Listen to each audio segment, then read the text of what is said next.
ഓം ശ്രീ ഗുരുഭ്യോ നമഃ.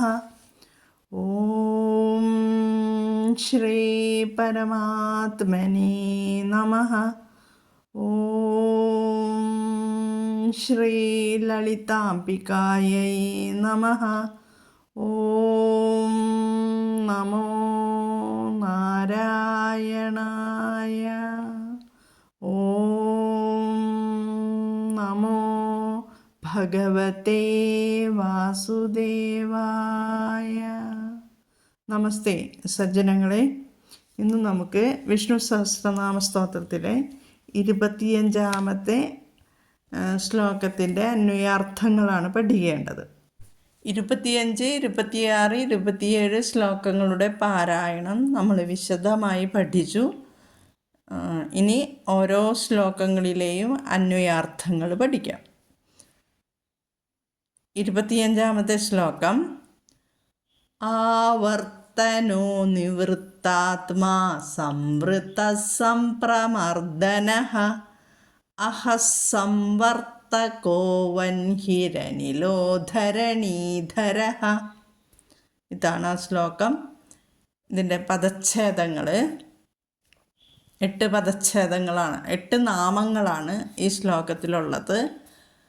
അവ ആവർത്തനഃ, നിവൃത്താത്മാ, സംവൃതഃ, സംപ്രമർദ്ദനഃ, അഹസ്സംവർത്തകഃ, വൻഹിഃ, അനിലഃ, ധരണീധരഃ. 227ാമത്തെ നാമം വരെയാണ് നമ്മൾ പഠിച്ചത്. ഇനി നമുക്ക് പഠിക്കാനുള്ളത് 228 മുതലുള്ള നാമങ്ങളാണ്. 228ാമത്തെ നാമം ആവർത്തനഃ. ആവർത്തയിതും സംസാരചക്രം ശീലമസ്യേതി ആവർത്തനഃ. അതായത് സംസാരചക്രത്തെ ആവർത്തനം ചെയ്യുന്ന സ്വഭാവമുണ്ടാകയാൽ ആവർത്തനൻ. സംസാരചക്രത്തെ തിരിച്ചുകൊണ്ടിരിക്കുന്നവൻ. സംസാരചക്രം എന്നാൽ എന്താണ്? ചക്രം പോലെ ജന്മം കൊണ്ട് കർമ്മം, പിന്നെ കർമ്മം കൊണ്ട് ജന്മം. അത് ചാക്രികമായി കറങ്ങിക്കൊണ്ടേയിരിക്കും. അതാണ് സംസാര ബന്ധനം. ജനനമരണമായ നിത്യനാടകത്തെ പ്രദർശിപ്പിച്ചുകൊണ്ട് സദാ തിരിഞ്ഞുകൊണ്ടിരിക്കുന്ന കാലചക്രത്തെ പ്രവർത്തിപ്പിക്കുന്ന അദൃശ്യമായ അത്യുജ്വലമായ ശക്തിവിശേഷമാണ് ഭഗവാൻ മഹാവിഷ്ണു. ശ്രീമദ് ഭഗവത്ഗീതയിൽ 18ാമത്തെ അധ്യായമായ മോക്ഷസന്യാസ യോഗത്തിൽ ഭഗവാൻ പറയുന്നത് നമുക്കൊന്ന് ശ്രദ്ധിക്കാം. ഈശ്വര സർവഭൂതാനാം ഹൃദ്ദേശേർജുന തിഷ്ഠതി ഭ്രാമയൻ സർവഭൂതാനി യന്ത്രാരൂഢാനി മായയാ. അന്വയാർത്ഥം. അർജുന, യന്ത്രാരൂഢാനി. അർജുന, യന്ത്രത്തിൽ കയറിയിട്ടുള്ള സർവഭൂതാനി, എല്ലാ പ്രാണികളെയും സർവഭൂതങ്ങളെയും മായയ ഭ്രാമയൻ, മായ കൊണ്ട് ചുറ്റിച്ചു കൊണ്ടിരിക്കുന്നവനായിട്ട് ഈശ്വര, ഈശ്വരൻ, സർവഭൂതാനാം ഹൃദ്ദേശേ, സർവഭൂതങ്ങളുടെയും എല്ലാവരുടെയും ഹൃദ്ദേശേ, ഹൃദയത്തിൽ തിഷ്ഠതി, നിലകൊള്ളുന്നു. അപ്പോൾ എല്ലാ ഭൂതങ്ങളെയും യന്ത്രത്തിൽ കയറിയിട്ടുള്ള എല്ലാ പ്രാണികളെയും മായ കൊണ്ട് ചുറ്റിച്ചു കൊണ്ടിരിക്കുന്നവനായിട്ട് ഈശ്വരൻ എല്ലാവരുടെയും ഹൃദയത്തിൽ നിലകൊള്ളുന്നു എന്നാണ് ഈ ശ്ലോകത്തിൽ പറയുന്നത്. ജഗത്തിൻ്റെ നടത്തിപ്പുകാരൻ, അല്ലെങ്കിൽ ജഗത്ത് എന്ന യന്ത്രത്തിനെ പ്രവർത്തിപ്പിക്കുന്നവൻ. ഈശ്വര സാന്നിധ്യത്തിലാണ് എല്ലാം നടക്കുന്നത്, അല്ലേ? ഇപ്പോൾ എൻജിൻ്റെ സിലിണ്ടറിൽ ആവി പ്രവർത്തിക്കുമ്പോഴാണ് പിസ്റ്റൺ ചലിക്കുന്നതും വണ്ടി നീങ്ങുന്നതും. അപ്പോൾ ആവിയെ എൻജിൻ്റെ ഈശ്വരൻ എന്ന് പറയാം. പാവകളിക്കാരൻ പാവകളെ കളിപ്പിക്കുന്നത് കണ്ടിട്ടില്ലേ സ്റ്റേജുമോ? ആ പാവകളിക്കാരൻ എങ്ങനെയാണ്? പാവകൾക്ക് സ്വയം ചലിക്കാൻ പറ്റുമോ? ശക്തിയില്ല. പാവകളിക്കാരൻ സ്റ്റേജിൽ എല്ലാ പാവകളെയും അതതിൻ്റെ സ്ഥാനത്ത് നിർത്തി അതിൻ്റെ കയ്യുമ്മിലും കാലുമ്മിലൊക്കെയും നമ്മൾ കാണാത്ത വിധം കറുത്ത ചരട് കൊണ്ട് കെട്ടിയിട്ട് എല്ലാ ചരടിൻ്റെയും നിയന്ത്രണം പാവകളിക്കാരൻ്റെ കയ്യിലായിരിക്കും. അങ്ങനെ ആ പാവകളെ കളിപ്പിക്കുന്നു. ഓരോ ചലനങ്ങളും ആ പാവകളിക്കാരൻ്റെ താളത്തിനൊത്തിട്ട് പാവകൾ കളിക്കുന്നു. പാവകളിക്കാരൻ സ്റ്റേജിൽ പ്രത്യക്ഷപ്പെടുന്നുണ്ടോ? ഇല്ല, മറവിൽ നിന്നുകൊണ്ട് അവയെ ചലിപ്പിക്കുന്നു. അതുപോലെ ജഗത്തിൻ്റെ നടത്തിപ്പുകാരൻ അല്ലെങ്കിൽ ജഗത്ത് എന്ന യന്ത്രത്തിനെ പ്രവർത്തിപ്പിക്കുന്നവൻ ഈ ചക്രത്തെ തിരിച്ചുകൊണ്ടേയിരിക്കുന്നു. സംസാര ചക്രത്തെ തിരിച്ചുകൊണ്ടേയിരിക്കുന്നു. അതാണ് ആവർത്തനഃ എന്നാൽ. ഇനി നമുക്ക് അടുത്ത നാമത്തിലേക്ക് പോകാം. 229 നാമം നിവൃത്താത്മാ. സംസാരബന്ധാത് നിവൃത്ത ആത്മസ്വരൂപം അസ്യ ഇതി നിവൃത്താത്മാ. സംസാരബന്ധത്തിൽ നിന്ന് നിവൃത്തമായ എന്ന് വെച്ചാൽ വിടപ്പെട്ട, ആത്മാവോട് കൂടിയവൻ അല്ലെങ്കിൽ സ്വരൂപത്തോട് കൂടിയവൻ, പ്രകൃതിയിൽ നിന്നും വേറിട്ട് നിൽക്കുന്ന പരിശുദ്ധ ആത്മസ്വരൂപം, പ്രകൃതിയിൽ സദാ നടന്നുകൊണ്ടിരിക്കുന്നു എന്ന് തോന്നുന്ന സകല പരിണാമങ്ങളിൽ നിന്നും മാറി പരിശുദ്ധനും സർവസ്വതന്ത്രനുമാണ് പരമാത്മസ്വരൂപനായ മഹാവിഷ്ണു. അതാണ് ഇവിടെ നിവൃത്താത്മാ എന്ന് പറയുന്നത്. പ്രവൃത്തി നിവൃത്തി എന്ന് രണ്ട് വിധമുണ്ട്. അതിൽ നിവൃത്താത്മാവായിട്ട് എല്ലാ സംസാര ബന്ധത്തിൽ നിന്നും വിടപ്പെട്ട ആത്മാവോട് കൂടിയവനായിട്ട് ഭഗവാൻ ഇരിക്കുന്നു, അല്ലെങ്കിൽ സ്വരൂപത്തോട് കൂടിയവനാണ് നിവൃത്താത്മാ എന്ന് പറയുന്നത്. ഇനി അടുത്ത നാമം 230 നാമം സംവൃതഃ. ആചാര്യസ്വാമികളുടെ ഭാഷ്യത്തിൽ സംവൃതഃ എന്നാൽ ആച്ഛാദികയാ അവിദ്യയാ സംവൃതത്വാത് സംവൃതഃ. എല്ലാറ്റിനെയും മൂടുന്ന അവിദ്യ കൊണ്ട് മൂടപ്പെട്ടവനാകയാൽ സംവൃതൻ, സംവരണം ചെയ്യപ്പെട്ടവനാകയാൽ സംവൃതൻ. അതായത് സംസാരബന്ധന്മാർക്ക് കാണാൻ കഴിയാത്ത വിധം അവിദ്യ കൊണ്ട് മറയപ്പെട്ടവനാണ് ഭഗവാൻ. സംവൃതൻ എന്ന് അതുകൊണ്ടാണ് ഭഗവാന് പറയുന്നത്. ഭഗവത്ഗീതയിൽ തന്നെ ഭഗവാൻ അർജുനനോട് പറയുന്നുണ്ട്, കർമ്മസന്യാസ യോഗത്തിൽ, അജ്ഞാനേനാവൃതം ജ്ഞാനം തേന മുഹ്യന്തി ജന്തവഃ ജ്ഞാനേന തു തദജ്ഞാനം യേഷാം നാശിതമാത്മനഃ തേഷാമാദിത്യവത് ജ്ഞാനം പ്രകാശയതി തത്പരം. എന്താണ് ഈ ശ്ലോകങ്ങളിൽ പറയുന്നത്? അജ്ഞാനേന, അജ്ഞാനത്താൽ, ജ്ഞാനം ആവൃതം, ജ്ഞാനം മറയപ്പെട്ടിരിക്കുകയാണ്, തേന ജന്തവഃ, അതുകൊണ്ട് ജീവികൾ, മുഹ്യന്തി, മോഹിതരായി ചമയുന്നു. അടുത്ത ശ്ലോകത്തിൽ ഭഗവാൻ പറയുന്നു, ഈ അജ്ഞാനത്തെ നീക്കണ്ടേ നമുക്ക്? അതെങ്ങനെ സാധിക്കും?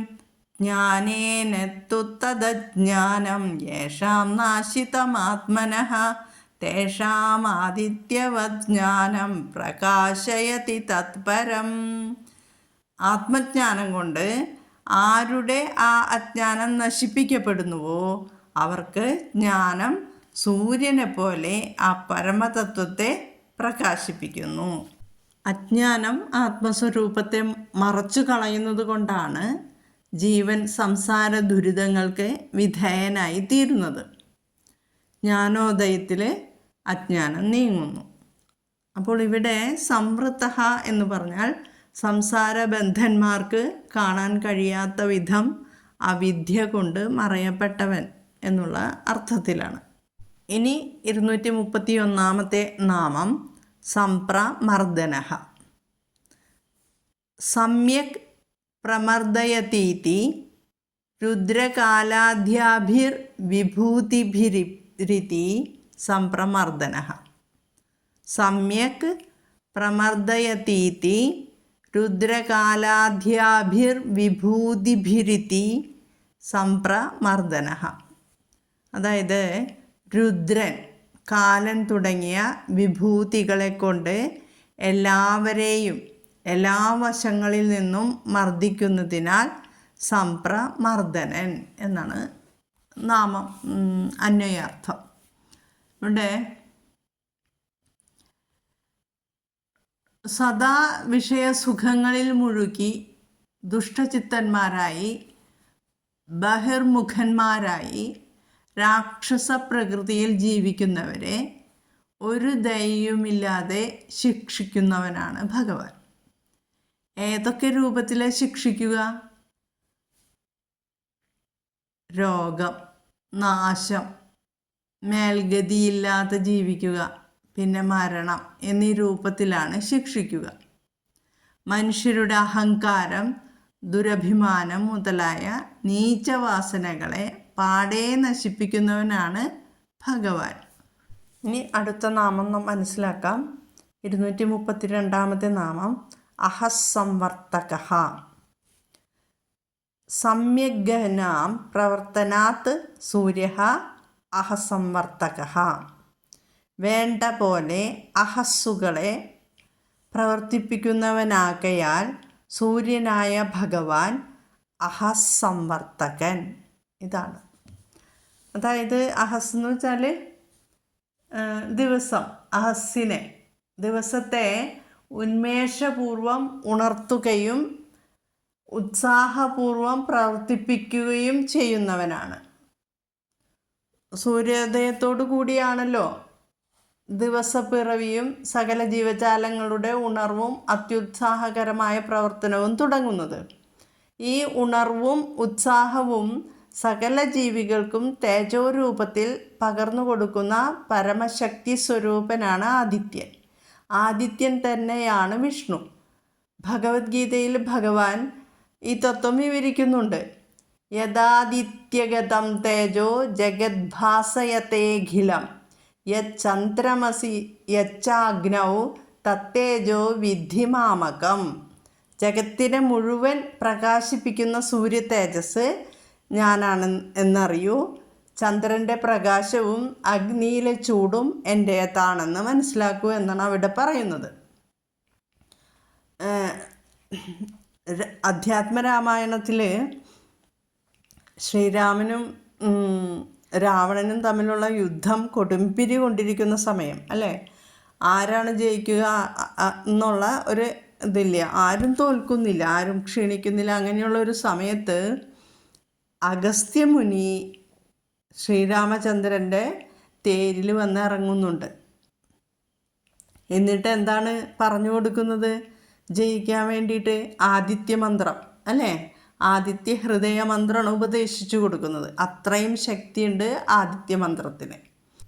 ആദിത്യ ഹൃദയമന്ത്രം എന്നും ജപിക്കുന്നത്, അതായത് എന്നും രാവിലെ കുളിച്ച് വന്നിട്ട് കിഴക്കോട്ട് ദർശനമായി നിന്നിട്ട് സൂര്യനെ നോക്കി നിന്നിട്ട് ഈ മന്ത്രം ചൊല്ലുന്നത് വളരെ ഉത്തമമാണ്. ഇവിടെ ഞാനതൊന്ന് ചൊല്ലിത്തരാം. ആദിത്യ ഹൃദയ മന്ത്രം. സന്താപനാശകരായ നമോ നമ, അന്ധകാരാന്തകരായ നമോ നമ, ചിന്താമണേ ചിദാനന്ദായ തേ നമ, നീഹാരനാശകരായ നമോ നമ, മോഹാവിനാശകരായ നമോ നമ, ശാന്തായ രൗദ്രായ സൗമ്യായ ഘോരായ കാന്തിമതാം കാന്തിരൂപായ തേ നമ, സ്ഥാവരജംഗമാചാര്യായ തേ നമോ, ദേവായ വിശ്വൈകസാക്ഷിണേ തേ നമ, സത്വപ്രധാനായ തത്വായ തേ നമ, സത്യസ്വരൂപായ നിത്യം നമോ നമ, ഇത്യമാദിത്യ ഹൃദയം ജപിച്ചു നീ ശത്രുക്ഷയം വരുത്തിയിടുക സത്വരം. ഇതാണ് അഗസ്ത്യമുനി ഉപദേശിച്ച ആദിത്യ ഹൃദയമന്ത്രം. എല്ലാവരും പ്രാർത്ഥിക്കുക കേട്ടോ സൂര്യഭഗവാനെ. സാക്ഷാൽ സൂര്യൻ ശ്രീനാരായണൻ തന്നെയാണ്. അത് അഗസ്ത്യ മഹർഷി ശ്രീരാമന് വ്യക്തമാക്കി കൊടുത്തു. പരമാത്മാവിൻ്റെ ദൃശ്യരൂപമായിട്ടാണ് പൂർവികർ സൂര്യനെ സങ്കല്പിച്ചിരിക്കുന്നത്. സൂര്യനില്ലെങ്കിൽ എന്താക്കുമെന്ന് എല്ലാവരും ഒന്ന് ചിന്തിച്ച് നോക്കുക കേട്ടോ. സൂര്യൻ്റെ ഊർജം കൊണ്ടാണ് പ്രകൃതി നിലനിൽക്കുന്നത്. അന്നം സൂര്യ സാന്നിധ്യത്തിലാണ് ഉത്പാദിപ്പിക്കുന്നത്. ജ്ഞാനസ്വരൂപനും അജ്ഞാനത്തെ നശിപ്പിക്കുന്നവനുമായ പരമാത്മാവായ സൂര്യനെ എന്നും പ്രാർത്ഥിക്കുക. അതുകൊണ്ട് അടുത്ത നാമമാണ് 233 നാമമാണ് വഹ്നി എന്നാണ് അവിടെ എഴുതിയിരിക്കുന്നതെങ്കിലും നമ്മൾ ഉച്ചാരണത്തിൽ വന്ഹി എന്നാണ് പറയുക, വന്ഹി കേട്ടോ. അതുകൊണ്ടാണ് അങ്ങനെ ഉച്ചരിക്കുന്നത്. വന്ഹി എന്നാൽ ഹവിർ വഹനാത്ത് വന്ഹി, ഹവിസ്സിനെ വഹിക്കുന്നതിനാൽ വന്ഹി. ഹവ്യം എന്താണ്? ദേവന്മാർക്കുള്ള നൈവേദ്യമാണ് ഹവ്യം. ഹോമദ്രവ്യങ്ങൾ, അതായത് എള്ള്, അരി, ഉഴുന്ന്, പഞ്ചസാര, തേൻ, നെയ്യ് ഇവയെല്ലാം അഗ്നിയിൽ സമർപ്പിക്കും അല്ലേ. അഗ്നിയിൽ ഹോമിക്കുന്നവയെ അതാത് ദേവന്മാർക്ക് എത്തിച്ചു കൊടുക്കുന്നവനാണ് വന്ഹി. ദേവേഭ്യോ ഹവ്യം വഹനഃ പ്രജാനൻ എന്ന് ശ്രുതി. വൈദിക തലങ്ങളിൽ എല്ലാ ദേവന്മാർക്കും ദേവനായിട്ട് അഗ്നിയെയാണ് പൂജിച്ചിരുന്നത്. ആദ്യം അഗ്നിയെയാണ് പൂജിക്കുന്നത്. ഈ പ്രപഞ്ചം ഉദ്ഭവിച്ചത് ശബ്ദത്തിൽ നിന്നാണ് അല്ലേ. ആദി ശബ്ദത്തെയാണ് എന്തെന്ന് പറയുക? പ്രണവമന്ത്രം അല്ലേ, അതായത് ഓംകാരം. സർവവ്യാപിയും അരൂപിയുമായ പരബ്രഹ്മം ശബ്ദത്തിലൂടെ പരിണമിച്ചുണ്ടായതാണ് ഈ വിശ്വം.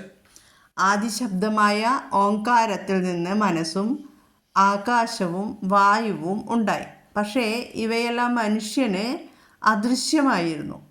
വായു പരിണമിച്ച് അഗ്നിയുണ്ടായി. അങ്ങനെയാണല്ലോ പഞ്ചഭൂതങ്ങളുണ്ടാകുന്നത്. ആകാശം, വായു, പിന്നെ അഗ്നി, ജലം, ഭൂമി, ഇതാണ് പഞ്ചഭൂതങ്ങൾ. ഇങ്ങനെ ക്രമത്തിലുണ്ടാകുന്നു. അപ്പോൾ വായു പരിണമിച്ചിട്ടാണ് അഗ്നി ഉണ്ടായത്. അപ്പോൾ മാത്രമാണ് അദൃശ്യമായ ബ്രഹ്മം മനുഷ്യന് ദൃശ്യമായത്.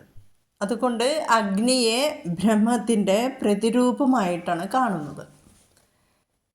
ദൈവസാന്നിധ്യം ഉറപ്പുവരുത്തുവാനാണ് നാം വിളക്ക് അല്ലെങ്കിൽ അഗ്നി കൊളുത്തുന്നത് അല്ലേ.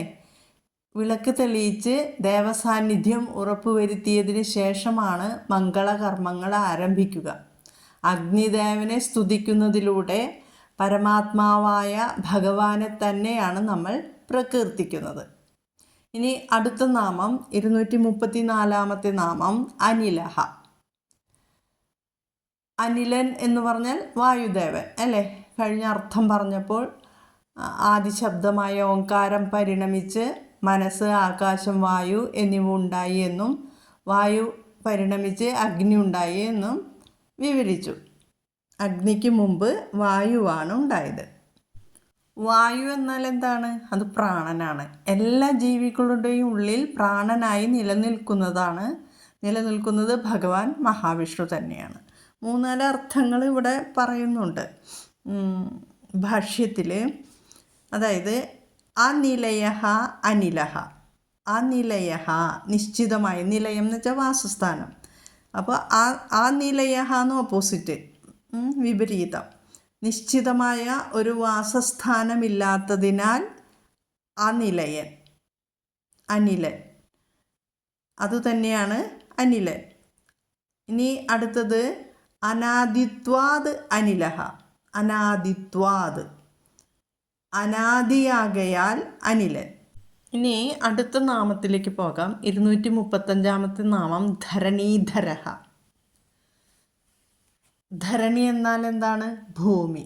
ഭൂമിയെ ധരിക്കുന്നവൻ ധരണീധരൻ അല്ലേ. ഭാഷ്യത്തിൽ ഇതിന് അന്വയാർത്ഥം പറയുന്നത് ശേഷ ദിഗ്ഗജാതിരൂപേണ വരാഹരൂപേണ ച ധരണീം ദത്ത ഇതി ധരണീധരഃ എന്നാണ്. അതായത് അനന്തൻ, ദിഗ്ഗജങ്ങൾ, മുതലായവയുടെ രൂപത്തിൽ അഥവാ വരാഹത്തിൻ്റെ രൂപത്തിൽ ഭൂമിയെ ധരിക്കുന്നതിനാൽ ധരണീധരൻ എന്ന നാമം. ധരണി എന്നാൽ എന്താ? ഭൂമി. ധരഹ അസ്യാം ഇതി ധരണിഹി. ധരങ്ങൾ എന്നാൽ എന്താ? പർവ്വതങ്ങൾ. അപ്പോൾ പർവ്വതങ്ങൾ ഉള്ളത് കൊണ്ട് ധരണി, ധരങ്ങൾ ഉള്ളത് കൊണ്ട് ധരണി. ഭഗവാന്റെ വിഭൂതിയായ ആദിശേഷൻ ഭൂമിയെ താങ്ങി നിർത്തുന്നു എന്ന് പുരാണങ്ങളിൽ പറയുന്നു. ദിഗ്ഗജങ്ങളും ഭഗവാന്റെ വിഭൂതിയാണ്. ദിഗ്ഗജ രൂപേണ ഭൂമിയെ സംരക്ഷിക്കുന്നു എന്ന് തന്ത്രശാസ്ത്രങ്ങളിൽ രേഖപ്പെടുത്തിയിട്ടുണ്ട്. 8 ദിക്കുകളിൽ ദിഗ്ഗജങ്ങൾ 8 ദിക്കുകളിൽ ഭഗവാന്റെ ചൈതന്യവാഹകന്മാരായി ഐരാവതം, പുണ്ടരീകൻ, വാമനൻ, കുമുദൻ, അഞ്ജനൻ, പുഷ്പദന്തൻ, സാർവഭൗമ്യൻ, സുപ്രതീകൻ എന്നീ അഷ്ടഗജങ്ങൾ ഭൂമിയെ സംരക്ഷിക്കുന്നു എന്നാണ് പുരാണങ്ങളിൽ പറയുന്നത്. ഇപ്പോൾ ക്ഷേത്രങ്ങളിൽ കൊടിയേറ്റം കഴിഞ്ഞ ഉടനെ ക്ഷേത്രത്തിന് ചുറ്റും 8 സ്ഥാനങ്ങളിൽ മുളകൾ കുത്തിയിട്ട് കൊടി ഉയർത്തുന്നത് കണ്ടിട്ടില്ലേ? അത് തന്നെ ഈ ദിഗ്ഗജങ്ങൾക്ക് വേണ്ടിയിട്ടാണ്, ക്ഷേത്രത്തെ സംരക്ഷിക്കുന്നതിന് കേട്ടോ. അപ്പോൾ നമ്മൾ ഈ ശ്ലോകത്തിലെ, അതായത് 25ാമത്തെ ശ്ലോകത്തിലെ എല്ലാ നാമങ്ങളുടെയും അന്വയാർത്ഥങ്ങൾ ഏകദേശമൊക്കെ മനസ്സിലാക്കി കഴിഞ്ഞു. എല്ലാവരും ശ്രദ്ധിച്ച് കേട്ട് മനസ്സിലാക്കുക. എല്ലാവർക്കും ജഗദീശ്വരൻ്റെ കൃപാകടാക്ഷം ലഭിക്കുവാൻ പ്രാർത്ഥിക്കുന്നു. ഓം ശ്രീ ഗുരുഭ്യോ നമഃ. ഹരിഃ ഓം. ഓം തത്സത്.